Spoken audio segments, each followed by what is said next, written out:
Le sang coulait encore de mes veines quand j'ai entendu le rire de ma sœur résonner dans l'appartement vide de Paris, ce rire qui avait scellé ma ruine.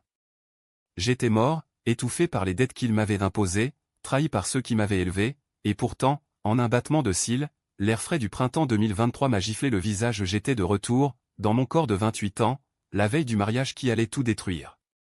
La vengeance n'était plus un rêve fiévreux, elle était ma seconde chance, gravée dans chaque pulsation de ce cœur que j'avais cru perdu pour toujours. Je me suis réveillé en sursaut dans mon petit appartement du Marais, le soleil filtrant à travers les volets mi-clos, projetant des rayures dorées sur le parquet usé. Mon cœur cognait comme un marteau-piqueur, et pour un instant, j'ai cru que c'était encore la nuit de ma mort, cette nuit où, acculé par les huissiers, j'avais avalé les pilules amères en écoutant les messages vocaux de ma mère. Mon chéri, ta sœur a besoin de toi. C'est pour la famille. La famille. Ce mot me donnait la nausée maintenant, un poison plus lent que n'importe quel médicament. Je me suis redressé, les mains tremblantes, et j'ai regardé autour de moi, les murs couverts de livres jaunis, la table encombrée de factures non ouvertes, et là, sur le comptoir de la cuisine, le faire-part du mariage de Claire. Claire et Antoine, unis pour la vie, le 15 juin 2023. La date me transperça comme une lame. C'était demain. Tout recommençait demain. Comment étais-je revenu? Était-ce un miracle divin, une hallucination post-mortem, ou simplement le karma français, ce sens tordu de la justice poétique que les existentialistes adoraient disséquer? Je n'avais pas le temps pour la philosophie, le passé me hurlait ses vérités. Dans ma vie précédente, ou devrais-je dire, dans la seule vie que j'avais connue jusqu'à cet instant, j'étais Alexandre Duval, fils aîné d'une famille bourgeoise parisienne en déclin. Mon père, Henri, un ancien banquier raté qui vivait de rentes fictives, ma mère, Isabelle, une mondaine frustrée qui collectionnait les amants comme des sacs Hermès, et Claire, ma petite sœur, l'ange blond aux yeux bleus qui avait toujours su comment manipuler les cœurs et les portefeuilles. J'avais travaillé dur pour eux, ingénieur en informatique chez une start-up dans le 13e arrondissement, j'économisais chaque euro pour un avenir hypothétique, un appartement à moi dans le 5e, peut-être même une famille un jour. Mais ils avaient tout pris. Le souvenir afflua comme une vague. 6 mois avant ma mort, Claire m'avait appelé en pleurs. Alex, Antoine et moi, on a besoin d'aide pour le mariage. Les traiteurs, la robe. C'est un rêve, mais les prix à Paris. J'avais hésité, mais ma mère avait enchaîné, c'est pour la famille, mon fils. Tu es l'aîné, le pilier. J'avais transféré 15 000 euros, vidant mes économies, hypothéquant même mon petit héritage de grand-mère. Et au mariage? Ils avaient osé. Dans leur discours, mon père avait proclamé, Alexandre a offert généreusement 15 000 euros pour ce jour béni. Sans lui, rien n'aurait été possible. Claire avait hoché la tête, larmes aux yeux, pendant que les invités applaudissaient. Mais derrière les sourires, c'était une arnaque calculée. Ces 15 000 euros? Il les avait utilisés pour rembourser les dettes de jeu de mon père, pour financer les escapades de ma mère à Deauville, et pour le cadeau au secret de Claire, un avortement discret après une liaison avec le témoin d'Antoine. J'avais découvert la vérité trop tard, quand les banques m'avaient poursuivi pour les prêts que j'avais contractés en leur nom, falsifiés par Claire elle-même. La trahison m'avait brisé, la solitude m'avait tué. Maintenant, je vivais cette seconde chance comme un spectre dans ma propre peau. Je me suis levé, pieds nus sur le froid du sol, et j'ai ouvert mon ordinateur portable. Les mails lui défilaient, invitation au dîner de répétition ce soir, rappel de virement pour le traiteur, un virement que je n'avais pas encore fait. Parfait. Le temps était mon allié. Je devais planifier, fouiller, exposer. Mais d'abord, un café noir, amer comme la bile qui montait en moi. En sirotant, je repensais à la nuit de ma mort, seul dans cet appartement, le téléphone muet depuis des jours, les messages de Claire, merci grand frère, tu es un héros. Héros? J'étais leur bouc émissaire, leur sacrifice sur l'autel de l'apparence sociale parisienne. Le téléphone sonna, brisant le silence. C'était ma mère. Alex, mon chéri. Tu viens ce soir au dîner? Claire est si excitée. Et n'oublie pas le virement, hein? Les 15 000, pour le cadeau surprise. Sa voix sucrée, ce ton de supplication feinte qui avait toujours fonctionné. Dans l'ancienne vie, j'aurais cédé. Oui, maman, je m'en occupe. Mais aujourd'hui, je répondis d'une voix calme, presque joyeuse, bien sûr, maman. J'ai une surprise moi aussi pour demain. Quelque chose qui va tous nous réunir. Elle rit, un gloussement nerveux. Tu es si généreux. À ce soir. Je raccrochai, le sourire aux lèvres pour la première fois depuis des mois.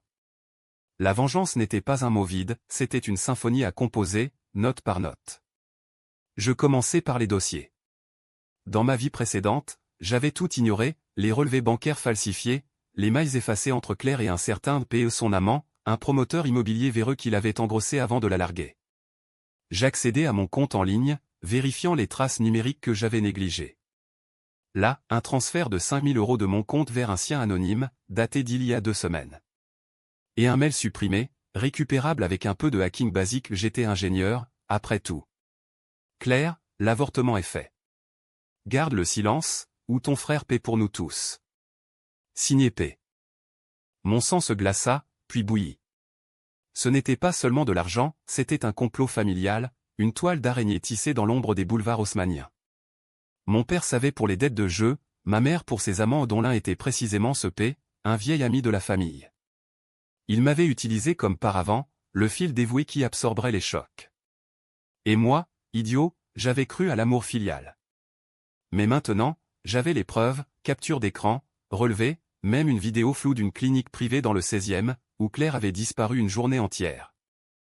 Le reste de la matinée passa en un tourbillon. Je sortis, marchant le long de la Seine, l'air chargé d'odeurs de pain frais et de diesel. Paris bruissait, touristes devant Notre-Dame en reconstruction, couples enlacés sur les ponts, et moi, un fantôme parmi eux, ourdissant ma revanche. Je m'arrêtai dans une brasserie du quartier latin, commandai un croissant et un expresso, et esquissai mon plan sur une serviette en papier. Étape 1, ce soir, au dîner, semer le doute. Pas tout révéler au nom, ça serait trop facile, trop cathartique trop tôt. Je voulais qu'il sût, qu'il se ronge de l'intérieur, comme un ver dans une pomme dorée. L'après-midi, je visitai la banque. Monsieur Duval, vous souhaitez bloquer les virements automatiques, demanda la conseillère, une femme aux lunettes sévères. Oui, et j'aimerais aussi un historique complet des transactions familiales. Elle haussa un sourcil, mais obéit. Les documents en main, je vis clair, 15 000 €, mais aussi des prêts antérieurs, des garanties signées à mon insu. Claire avait imité ma signature, mon père avait fourni les tampons. Rageusement, je froissai une page, puis me ravisai. Preuve. Tout pour les preuves. Le soir tomba comme un rideau de velours noir sur la capitale. Le dîner de répétition se tenait dans un restaurant chic de Saint-Germain-des-Prés, avec ses nappes blanches et ses chandelles vacillantes. J'arrivai en retard, vêtu d'un costume gris impeccable, un investissement que je regrettais dans l'ancienne vie, mais qui aujourd'hui me donnait l'air d'un conquérant. Ma famille était déjà là, mon père, bedonnant dans son smoking trop serré, sirotant un whisky, ma mère, parée de bijoux faux, riant à une blague d'Antoine, le fiancé de Claire, un golden boy de la finance aux cheveux gominés, et Claire, radieuse en robe fourreau, son ventre plat masquant le secret qu'elle portait encore en esprit. « Alex !» « Te voilà !» s'exclama ma mère en se levant pour m'embrasser. Ses lèvres effleurèrent ma joue, mais je sentis le calcul derrière. « Assieds-toi, on parle du grand jour. » Je m'installai, saluant poliment, mais mes yeux scrutaient. Antoine me tapa l'épaule, prêt à être le frère ému demain. J'acquiesçai, un sourire en coin. Le dîner s'étira, foie gras, vin de Bordeaux, conversation superficielle sur la météo et les invités. Puis, inévitablement, le sujet de l'argent. « Alex, as-tu fait le virement ?» demanda Claire, ses yeux bleus implorants. La table se tut. Mon père toussa dans son verre. Je posai ma fourchette, lentement. « Le virement ? Oh, oui. » Mais j'ai changé d'avis sur le montant. Un silence. Ma mère blêmit. « Changer ? Mais chérie, c'est pour nous. » Je levai une main. « Pas pour vous. Pour la vérité. Savez-vous, Claire, que j'ai vu t'aimer avec paix ? Et papa, tes dettes au casino de Enghien. Maman, tes week-ends à Biarritz ne sont pas si innocents. » Les mots tombèrent comme des grenades. Antoine rit nerveusement, croyant à une blague. Mais Claire se figea, son verre tremblant. « Que ? Quoi ? Alex, tu délires. » Non, je ne délirais pas. J'avais les captures sur mon téléphone, prêtes à montrer, mais je les gardais pour moi. Ce soir, c'était l'appât. Demain, au mariage, je ferai un discours. Un vrai discours. Sur la famille, l'honnêteté. Les secrets. Mon père rougit, crachant presque, « Tu es ivre, fiston. Arrête ça. » Mais je voyais la peur dans leurs yeux, cette fissure dans le masque bourgeois. Le dîner se termina dans une tension palpable, excuses hâtives et au revoir froid. En rentrant, seul dans le métro bondé, je sentis l'adrénaline couler. La première bataille était gagnée. Mais la guerre ne faisait que commencer. Cette nuit-là, je ne dormis pas. Les souvenirs de ma mort me hantaient, le goût métallique des pilules, le silence assourdissant, le dernier texto de Claire, « Désolé, grand frère. » C'était nécessaire. Nécessaire? Pour leur façade? Je fouillai plus profond, contactant un vieil ami à cœur du 19e, un type discret nommé Julien. « Alex? T'es pas mort » rit-il quand je l'appelais à 3 heures du matin. Presque. J'ai besoin d'aide, trace IP, mais supprimé, tout sur P et la famille. Il promit des résultats d'ici l'aube. À l'aube, les fichiers arrivèrent, une mine d'or numérique. P s'appelait Pierre Laurent, promoteur véreux impliqué dans un scandale immobilier à la Défense au Pot-de-Vin, faux contrat. Claire n'était pas sa seule conquête, ma mère était sa complice, partageant un compte offshore pour blanchir l'argent. Et mon père? Il avait hypothéqué la maison familiale à mon nom, sans que je le sache, pour couvrir ses pertes. Tout convergeait vers le mariage, un alibi parfait pour dilapider l'héritage final, celui de grand-mère, que j'étais censé toucher à 30 ans. Je passais la journée à préparer le discours. Pas un pamphlet enragé, non, quelque chose de plus français, de plus théâtral, une dissection élégante, à la manière d'un Molière moderne, où le ridicule et le tragique se mêlent. J'écrivis sur mon balcon, face au toit de zinc, le vent portant les klaxons lointains. Chers invités, famille, amis. Aujourd'hui, nous célébrons l'union. Mais qu'est-ce qu'une union bâtie sur le mensonge? Les mots coulaient, acides et précis. Le soir avant le mariage, un appel paniqué de ma mère, Alex, revient à la raison. On peut en parler, ajuster les chiffres. Ajuster? Je ris, un rire froid. Demain, maman. Demain, tout le monde saura. Elle supplia, pleura même ou fit semblant. Je raccrochai, verrouillant mon téléphone. La nuit fut courte, hantée par des rêves de cercueil et de rires moqueurs. Mais au matin, en enfilant mon costume, je me sentis vivant. Vraiment vivant. Paris s'éveillait sous un ciel gris, promesse de tempête. Parfait pour une noce maudite. La basilique de Saint-Germain-des-Prés bourdonnait d'une énergie fébrile ce matin-là, ses vitraux jetant des éclats colorés sur les invités en tenue de fête. J'arrivai en dernier, le cœur battant un rythme martial, mon discours plié dans la poche intérieure de ma veste. Les cloches sonnaient, un glas ironique pour l'empire familial qui s'effondrait. Ma mère m'intercepta à l'entrée, son maquillage impeccable craquelant sous la panique. « Alexandre, s'il te plaît. Pas aujourd'hui. Pour Claire. » Pour Claire? Celle qui avait falsifié ma vie? Je la fixai, impassible. C'est précisément pour elle que je le fais, maman. Pour qu'elle apprenne ce que coûte un mensonge.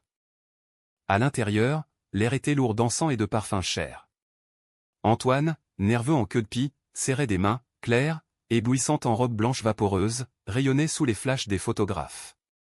Les invités aux cousins de province, collègues de mon père, amis snobs de ma mère papillaient sur les canapés de velours. Je m'assis au premier rang, seul, observant. Mon père évitait mon regard, noyé dans un verre d'eau bénite. Pierre Laurent était là, bien sûr, en témoin bedonnant, son sourire huileux masquant les secrets qu'il partageait avec ma sœur et ma mère. Je le saluai d'un hochement de tête, il pâlit légèrement, sentant peut-être le vent tourner. La cérémonie fut un simulacre pieux, vœux murmurés, anneaux échangés, un prêtre monocorde bénissant l'union dans la joie et la vérité. Vérité. Le mot me fit sourire intérieurement. À la sortie, sous une pluie fine qui perlait sur les pavés, les invités se pressèrent vers la réception au pavillon Dauphin, un hôtel particulier loué à prix d'or avec mes euros, bien entendu. Je montai dans la limousine familiale, l'atmosphère étouffante. Claire tenta une approche, frangin, tu as l'air tendu. Tout va bien? Sa main sur mon bras était froide. Tout est parfait, petite sœur. Attends mon discours, il va éclaircir les choses. La réception s'ouvrit sur un cocktail dans les jardins, jazz en fond sonore, serveur en gants blancs offrant du champagne millésimé. Les toasts fusèrent, oncle vantant la beauté de la mariée, tante évoquant des mariages passés. Puis vint mon tour. Mon père, en maître de cérémonie maladroit, m'appela, et maintenant, notre fils aîné, Alexandre, qui a tant contribué à cette joie. Les applaudissements crépitèrent. Je montai sur l'estrade, micro en main, le cœur un tambour de guerre. Les yeux de la salle braqués sur moi, 200 âmes, ignorantes du drame qui se nouait. Chers amis, famille, Claire et Antoine, commençai-je, voix ferme, un sourire poli aux lèvres. Aujourd'hui est un jour de célébration. Mais en France, nous savons que toute fête cache ses ombres, comme les ruelles sombres de Paris cachent leur mystère. Un rire poli. Je marquai une pause, sortant une feuille au nom mon discours, mais une tablette. Ma sœur m'a demandé 15 000 € pour ce mariage. Mes parents ont proclamé que je les ai offerts généreusement. Mais la vérité est plus nuancée. Murmure. Claire se raidit à sa table, ma mère porta une main à sa gorge. Regardez. J'affichai le premier slide, un relevé bancaire, mon nom, le transfert vers un compte offshore. Ces 15 000 € n'ont pas payé la robe ou le traiteur. Ils ont couvert des dettes de jeu, celles de mon père, au casino de Deauville. Flash d'appareil photo, mon père se leva, rougeau. Mensonge. C'est une calomnie. Mais je continuai, implacable. Slide suivant, mais entre Claire et Pierre Laurent. Et pour ma sœur? Une liaison adultère, un avortement payé en secret. Pierre, votre témoin, n'est pas seulement un ami, il est le père de l'enfant qu'elle n'a pas gardé. La salle explosa en un chaos de chuchotements, de chaises raclant le sol. Antoine bondit, livide, c'est quoi ces conneries? Claire pleurait, hystérique, tandis que ma mère hurlait, arrête, Alexandre. Tu ruines tout. Pierre tenta de s'éclipser, mais un cousin l'attrapa. J'achevai, et maman? Ces amants, dont Pierre, ont utilisé notre héritage pour des magouilles immobilières. J'ai été leur bouc émissaire, falsification et tout. Aujourd'hui, je rends justice. Silence assourdissant, puis un applaudissement solitaire d'un oncle distant, peut-être amusé par le scandale. Je descendis de l'estrade, le monde en feu autour de moi. Antoine gifla Claire, qui s'effondra en sanglots, mon père s'effondra en crise cardiaque simulée, emporté par les ambulances. Ma mère me cracha, tu es un monstre. Mort pour nous. Mort. Le mot résonna. Les invités fuyaient, journalistes notant frénétiquement. Seul dans la cohue, Claire me fixa, yeux emplis de haine pure. Pourquoi, Alex? On t'aimait. Aimait? Je ris, amer. L'amour ne falsifie pas, ne vole pas, ne tue pas. La police arriva vite, plainte pour diffamation, mais j'avais tout documenté, légalement. Pierre fut arrêté sur place pour fraude, les flics du 6e arrondissement, habitués au drame bourgeois, emmenèrent ma mère pour interrogatoire. Moi? Je m'éclipsai dans la pluie, marchant vers la Seine, le poids de la vengeance allégé, mais l'âme plus lourde. Était-ce la justice? Ou juste une autre trahison, celle que je m'infligeais à moi-même? Le téléphone vibra, Julien, mon hacker. Alex, y a plus. Un secret sur toi. Je m'arrêtai sous un réverbère, l'eau ruisselant sur mon visage. Quoi? Sa voix grave, dans les mailles de ta grand-mère, avant sa mort. Tu n'es pas le fils d'Henri. T'es adopté. Il le savait, et c'est pour ça qu'ils t'ont saigné, pas d'héritage réel pour toi. Le monde vacilla. Trahi jusqu'au sang? Non, au mensonge originel. La vengeance prenait un goût nouveau, pas seulement contre eux, mais contre l'illusion d'une vie. Les jours suivants furent un tourbillon judiciaire. Le mariage annulé, Claire divorcée avant même le oui, Pierre en garde à vue pour blanchiment. Mon père, hospitalisé, murmura des excuses pathétiques lors d'une visite, on voulait te protéger, fiston. Protéger? De la vérité? Je quittai l'hôpital sans un mot, vendant l'appartement du Marais pour rembourser mes dettes, les miennes, cette fois. Ma mère appela depuis la prison provisoire, reviens, Alex. On est ta famille. Famille. Je bloquai le numéro. Mais le twist de Julien me rongeait. Adopté. Les papiers de grand-mère, cachés dans un coffre à la banque, confirmaient, j'étais né d'une liaison de ma mère avec un artiste bohème mort jeune, abandonné pour le confort bourgeois. Henri n'était pas mon père, c'est pourquoi il m'avait utilisé comme étranger, un pion jetable. La rage se mua en une tristesse cosmique, à la Camus, absurde, futile. Pourtant, je continuais. Je publiais tout en ligne un blog anonyme, Les ombres de la famille Duval, qui devint viral dans les cercles parisiens. Interview avec Le Monde, podcast sur France Inter. Le scandale éclaboussa, ruinant leur réseau social. Un mois plus tard, Claire me confronta dans un café du 11e, amaigrie, cheveux ternes. « Tu as gagné, Alex. Antoine m'a quitté, Pierre nie tout.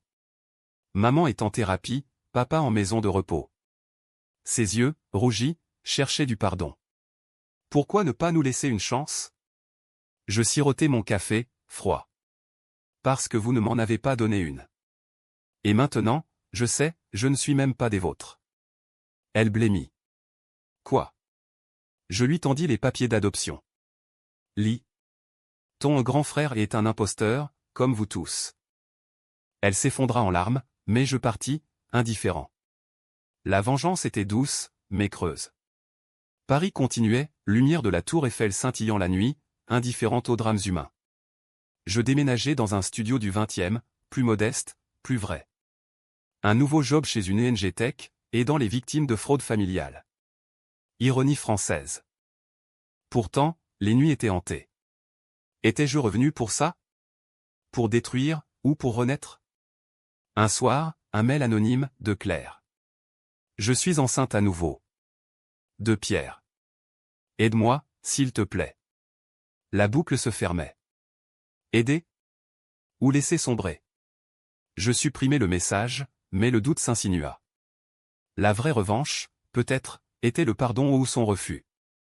Les mois suivants s'étirèrent comme un automne interminable à Paris, feuilles mortes jonchant les allées du Luxembourg, miroir de ma propre existence fanée. J'avais gagné la guerre, les Duval étaient des parias, leur nom murmuré avec dégoût dans les dîners en ville. Mon père, ruiné, vendit la maison de Neuilly pour payer les avocats, ma mère, divorcée de fait, errait dans des hôtels miteux du 18e, quémandant des faveurs à d'anciens amants. Claire, enceinte malgré tout, vivait recluse chez une tante à Versailles, son bébé miracle étant le dernier clou dans le cercueil de sa réputation. Pierre Laurent? En procès pour corruption, son empire immobilier s'effritant sous les enquêtes de la brigade financière. Moi, Alexandre ou quel que soit mon vrai nom, car les papiers d'adoption révélaient un prénom fantôme, Léon, effacé par l'histoire, je naviguais dans cette victoire amère comme un bateau ivre sur la Seine. Mon blog explosait, 50 000 followers, invitation à des débats télévisés sur France 2, où j'étais le héros trahi face à des psychologues larmoyants. La famille moderne est un piège, messieurs-dames, déclarai-je un soir sous les projecteurs. En France, nous prêchons l'égalité, mais derrière les façades haussmanniennes, c'est la loi du plus fort ou du plus manipulateur. Les applaudissements fusèrent, mais intérieurement, je me sentais vide, un écho de ma mort passée. Julien, mon allié numérique, devint un confident improbable.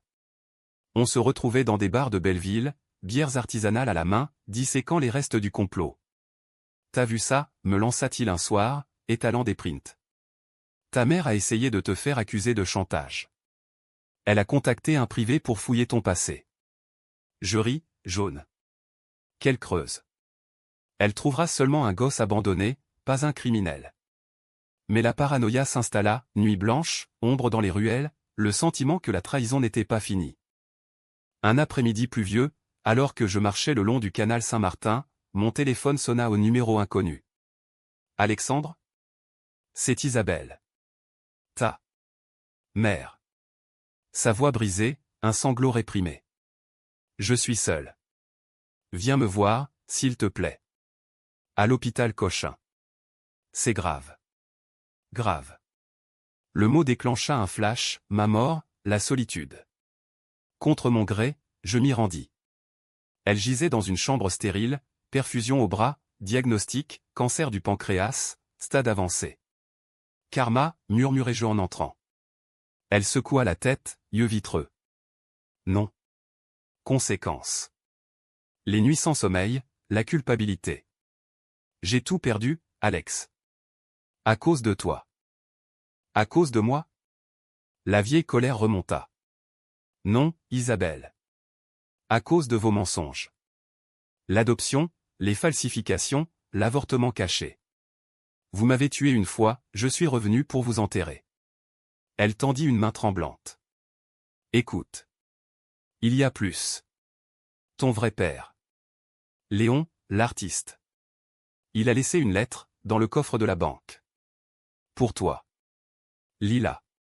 Peut-être que ça change tout. Je refusai, mais les mots s'enracinèrent. Cette nuit, je ne dormis pas, l'aube me trouva devant la BNP Paribas du boulevard Haussmann, demandant l'accès au coffre familial le mien, par droit d'héritage contesté.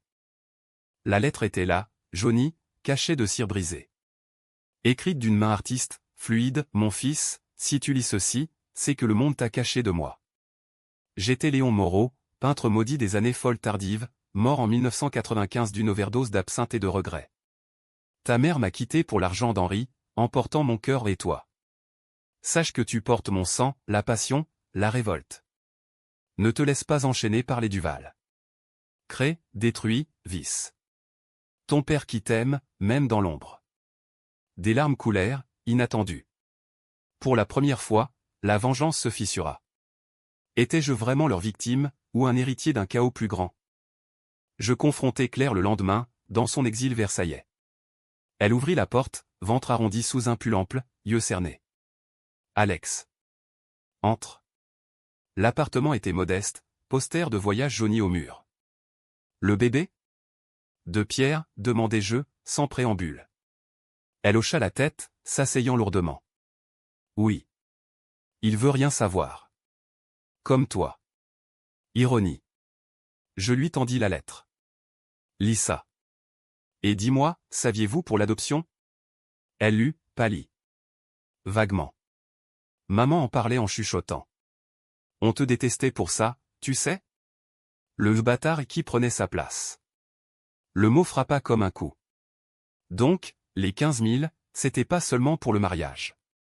C'était pour me briser, me pousser dehors. Elle pleura, avoua tout, les nuits à falsifier des documents avec Pierre, les rires moqueurs sur mon dos, le plan pour me faire passer pour faux après ma crise. On avait peur que tu hérites, que tu découvres. Peur. Le mobile de tout crime bourgeois. Je partis sans pardon, mais avec une graine de pitié ou de fatigue. La vengeance, cette muse cruelle, épuisait.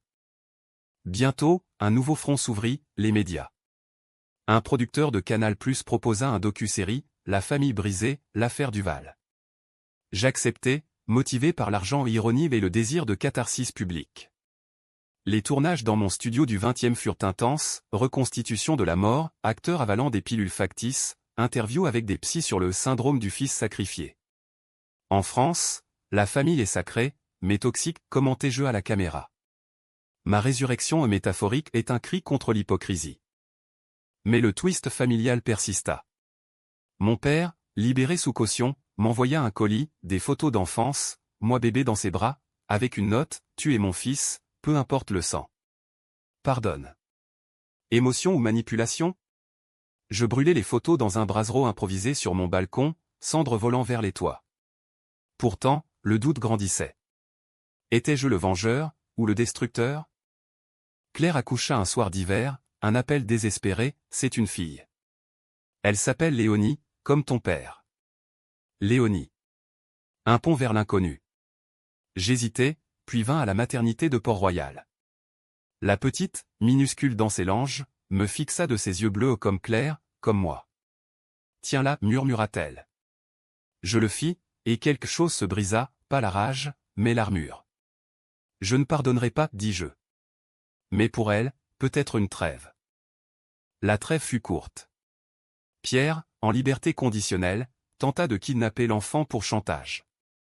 Alerte, je contactai la police, l'arrestation fit la une. Ma mère, mourante, appela, protège-la, Alex. C'est ta nièce. Ta sœur de sang. Sœur? Calcul final.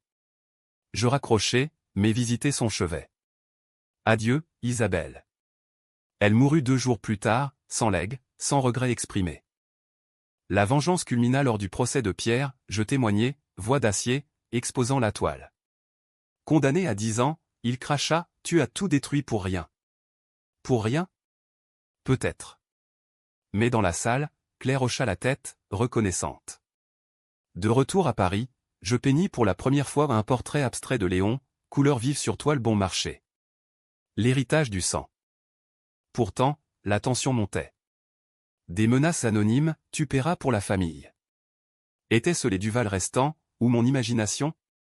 Une nuit, intrusion dans mon studio, tiroir fouillé, ordinateur hacké. Julien Traca, IP de Versailles. Claire? Non, son père. Le vieil Henri, aigri, complotait un suicide pacte, m'entraînant avec. Pour l'honneur familial, grognatait-il quand les flics l'arrêtèrent. Je craquai alors, une crise dans les rues du 20e, hurlant sous la pluie. Résurrection ratée? Ou renaissance inachevée? L'hiver 2024 enveloppa Paris d'un manteau de givre impitoyable, transformant les avenues en labyrinthes glissants où mes pas résonnaient comme des accusations. L'arrestation de mon père ou du moins, de l'homme qui m'avait élevé en marqua le nadir de ma saga vengeresse. Les journaux titraient « Le scandale Duval, du mariage au meurtre manqué ». Meurtre. Le mot collait à ma peau comme une seconde mort, rappelant les pilules avalées dans l'ombre. Henri, menotté et hagard lors de l'audience préliminaire au palais de justice de l'île de la Cité, me lança un regard qui n'était plus haine, mais vide de l'abîme d'un homme qui avait tout perdu, y compris sa fiction de patriarche. Je refusai de témoigner contre lui personnellement, la justice s'en chargea. Condamné pour tentative d'homicide et extorsion, il fut envoyé à la maison centrale de Poissy, où les anciens banquiers finissent leur jour à broder des napperons. Claire, désormais mère célibataire, m'écrivit « Merci de ne pas l'avoir achevé. » Léonie grandit, elle a tes yeux. Tes yeux. Un lien de sang improbable, mais réconfortant dans le chaos. Je visitai l'enfant un après-midi ensoleillé, dans un parc de Montmartre, Claire assise sur un banc, silhouette usée par les nuits blanches. Elle marche déjà, dit-elle, fière. Je pris Léonie dans mes bras, son rire gazouillant perça la brume de ma rancune. Pour un instant, la famille n'était pas poison, mais possibilité. Mais la vengeance, cette hydre, repoussait ses têtes. Le docu-série sur Canal+ sortit en grande pompe, une soirée de première au MK2 quai de la Seine bondée de critiques et de curieux. Je m'y rendis en smoking anonyme, observant depuis les coulisses, images de mon discours maudit, reconstitution théâtrale de l'avortement de Claire, interview larmoyante de ma mère, archives filmées avant sa mort. Alexandre Duval n'est pas un héros, commenta un panel post-diffusion. Il est un justicier controversé, un Icare qui a brûlé ses ailes et celles des autres. Controversé. Oui, mes actes divisaient, certains me voyaient comme un lanceur d'alerte contre l'hypocrisie familiale, d'autres, comme un destructeur nihiliste, un produit toxique de la société française post-MeToo, où les secrets familiaux deviennent des bombes à retardement. Les retombées furent doubles, gloire éphémère et solitude accrue. Des fans m'envoyaient des « mais, vous avez donné du courage à des milliers. Des haters, psychopathes, retourne dans ton trou. » Je quittai mon job à l'ONG au trot de Rago pour un contrat freelance en cybersécurité, traquant les fraudes en ligne depuis un café coworking du 10e. Julien et moi formions une équipe improbable, lui, le geek barbu, moi, le revenant hanté. Prochain coup, demanda-t-il un soir, autour d'un pastis. Aider les autres. Un site pour victimes de familles toxiques. Il rit. T'es en train de te réinventer, hein? De vengeur à thérapeute. Réinventer. L'idée trottait. Inspiré par la lettre de Léon, je repris la peinture, toile sombre, tourbillon de bleu Seine et rouge sang, exposé dans une galerie underground de la Bastille. Les ombres du retour, titra le vernissage. Une critique du Figaro écrivit, Duval peint comme il venge, avec une précision chirurgicale, tailla dans l'âme bourgeoise. Vente modeste, mais cathartique. Une œuvre partie à un collectionneur anonyme plus tard, je découvris, Antoine, l'ex-fiancé de Claire, repenti. Pour me rappeler, nota-t-il sur la carte. Pourtant, les fantômes persistaient. Rêve de ma mort, où les pilules se multipliaient comme des étoiles filantes, vision de ma mère, spectrale, murmurant, tu n'es pas revenu par hasard. C'est pour nous punir tous. Punir. Était-ce le but divin de ma résurrection? Une nuit, ivre de vin rouge solitaire, je composai le numéro de Poissy. Henri? C'est Alex. Silence, puis un râle. Fiston. Pourquoi? Pourquoi? Pour survivre. Et toi, pourquoi m'avoir élevé comme un fils si j'étais un pion? Il sanglota, l'orgueil. Isabelle voulait un héritier, j'ai joué le jeu. Mais tu étais mon espoir. Espoir. Le mot me désarma. Écris-moi tes mémoires. La vérité, cette fois. Il promit. Les mémoires arrivèrent par la poste, cahier spirale taché de larmes, confession d'un banquier minable, amour volé, la découverte de l'adoption comme un coup de poignard. J'ai haï Léon en toi, sa liberté. On t'a brisé pour te garder. Lecture ardue, mais libératrice. Je répondis, une visite. Poissy, sous un ciel de plomb, gris haute comme des remords. Henri, vieilli de 10 ans, me serra la main à travers la vitre. Pardon, fils. Vraiment. Fils. Je hochai la tête. Trêve, Henri. Pour Léonie. Claire et moi, nous nous rapprochâmes par procuration, garde partagée de l'enfant, dîner sporadique dans des brasseries anonymes. Pierre appelle de prison, avoua-t-elle un soir, craintive. Il veut la garde. Je ris. Qui l'essaie? J'ai des dossiers sur lui jusqu'à l'os. Elle sourit, premier vrai sourire depuis le scandale. T'es mon héros, finalement. Héros. Ironie éternelle. Mais le vrai twist surgit au printemps, lors d'une expo solo à la foire de Paris. Une femme s'approcha de ma toile principale, un autoportrait ressuscité, mi-ange mi-démon. Alexandre Duval? Âgée, élégante, accent du Sud. Je suis Marie, sœur de Léon Moreau. Ta tante. Le monde s'arrêta. Elle expliqua, Léon avait eu d'autres enfants, une fratrie cachée en Provence, protégée des Duval. Il t'a cherché, en secret. Cette lettre? Juste le début. Viens à Arles, il y a un domaine, un legs. Legs. Pas d'argent, mais des racines, vignes, toiles inédites, une famille sans mensonge. Je partis, train pour Avignon, cœur battant. Arles, amphithéâtre romain, Mistral fouettant les platanes. Marie m'accueillit dans une masse provençale, murs ocre, odeur de lavande. Bienvenue, neveu. L'étoile de Léon, explosion de couleurs, nu passionné, paysage tourmenté. Et des lettres, pour moi, l'enfant perdu. Tu es son portrait craché, dit-elle. Soirée autour d'un aioli, rire avec cousins inconnus musiciens, vignerons, âme libre. Pour la première fois, la résurrection avait un sens, pas vengeance, mais retour aux sources. De retour à Paris, je confrontais les restes, appel à Claire. Prépare-toi. On déménage. Vers le sud. Léonie aura des oncles, des vignes. Elle hésita, puis, et les Duval? Laissés derrière. Comme des peaux mortes. Henri, libéré sur parole, joignit, bonne chance, fiston. Bonne chance. Fin d'un chapitre. Mais la tension finale guettait. Pierre, évadé de sa cellule au scandale national, traqua Claire pour l'enfant. Alerte, je volais à la rescousse, course-poursuite dans les ruelles d'Arles, nuit étoilée. Confrontation au bord du Rhône, rends-la-moi, grognatait-il, couteau en main. Je n'hésitais pas, un coup de pied, un appel aux gendarmes. Recapturé, brisé. Tu gagnes toujours, cracha-t-il. Toujours? Cette fois, pour protéger, non détruire. L'été 2025 inonda la Provence d'une lumière impitoyable, dorant les champs de tournesol et révélant les cicatrices de ma vie comme des ombres longues sur la terre craquelée. Arles devint mon refuge, ce bastion de pierre et de vent où la résurrection prenait enfin chair. Le domaine de Léon, un mas du 18e, vigne en terrasse descendant vers le Rhône, n'était plus qu'un legs, c'était une rédemption architecturale, mur blanchi à la chaux abritant des toiles qui hurlaient la passion refoulée de mon père biologique. Marie, ma tante au rire rauque et aux yeux pétillants, m'initia à la vie provençale, vendange au lever du soleil, marché d'aigues mortes chargées d'herbe et d'ail, sieste sous les oliviers où le temps s'étirait comme un vin doux. Claire et Léonie arrivèrent en juillet, train poussiéreux de Paris, valise légère comme un abandon. C'est beau, murmura Claire en descendant, l'enfant trottinant à ses pieds, cheveux blonds dans le Mistral. Beau. Après les geôles parisiennes de notre passé, c'était un miracle. Je les installai dans l'aile ouest, chambre au plafond voûté, fenêtre donnant sur les Alpilles. Pas de secret ici, dis-je lors du premier dîner, agneau rôti, rosé frais.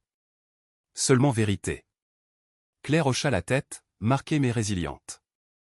Et Henri, demandai-je. Il reste à Poissy. Écrit des lettres. Pour Léonie. Lettre. Pont fragile vers l'ancien monde. Ma nouvelle vie s'articula autour de cela, peinture le matin, dans l'atelier de Léon, où l'odeur de térébenthine invoquait son esprit, gestion du domaine l'après-midi, avec Marie et les cousins Paul le vigneron bourru, Élise la musicienne Audred.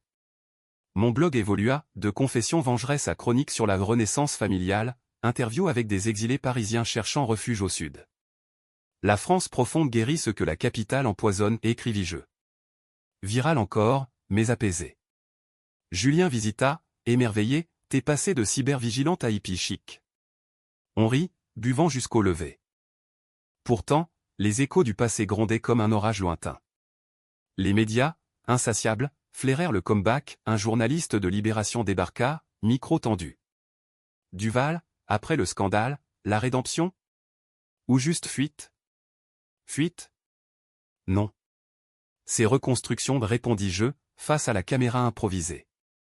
La vengeance m'a libéré, le pardon me reconstruit. Pardon. Mot tabou, mais vrai pour Léonie, qui m'appelait le tonton Alex en barbouillant mes toiles de doigts gras. Le climax survint en août, lors des fêtes de la Feria d'Arles, corrida, flamenco, foule en liesse sous les arènes. Claire et moi, nous y allâmes, Léonie sur mes épaules, riant au torero. Mais au milieu de la liesse, un fantôme, Antoine, l'ex-fiancé, surgit de nulle part, costume froissé, yeux injectés. Alex. J'ai suivi ton blog. Je veux aider. Aider? Il avoua, rongé par la culpabilité, il avait financé anonymement mon expo parisienne, cherchant expiation. Claire m'a brisé, mais toi. Tu m'as ouvert les yeux. Discussion houleuse sous les guirlandes lumineuses, jalousie, regret, un verre de pastis partagé. Reste, proposai-je. Il le fit, gérant les vignes, un Duval recyclé en allié improbable. Henri arriva alors, en permission pénitentiaire, train brinque-ballant de Poissy. Vieillard voûté, il descendit à la gare, valise usée en main. Fiston. Claire pleura en l'étreignant, Léonie, curieuse, lui offrit une fleur fanée. Dîner au mas, silence lourd, puis confession. J'ai écrit mes mémoires, dit-il, tendant un manuscrit jauni. Pour que tu saches, je t'ai aimé, malgré tout. Je lus des nuits entières, un Henri jeune, ambitieux, piégé par Isabelle, utilisant la famille comme bouclier. Tu étais mon fils par choix, concluait-il. Larmes, rares, coulèrent. Bienvenue, Henri. Pour de bon. Mais le twist final, cruel et poétique, frappa comme un mistral, une lettre posthume de ma mère, découverte dans les papiers de Marie. À mon fils Léon ou Alex, si tu lis ceci, je suis parti. Sache que ta résurrection? Ce n'était pas du hasard. J'ai payé un voyant, avant ma maladie, pour te ramener. Un rituel vaudou importé d'Haïti, via un amant. Pour réparer, disais-je.